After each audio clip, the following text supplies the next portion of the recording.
How to install apps without payment method on Android. Hi everyone, welcome back to our channel.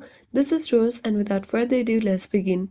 First of all, you have to remove existing payment method. To do that, open Google Play Store on your device. Now you need to access the profile icon at top right corner and tap on payment and subscription option from the menu. Now navigate to payment methods.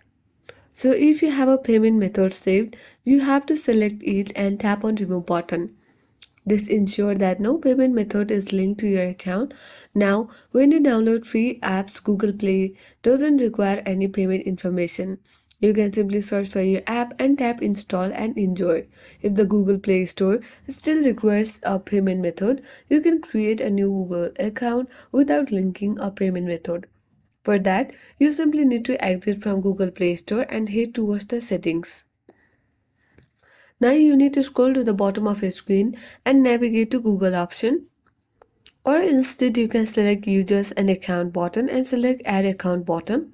Now you can easily skip the payment information and set up your account.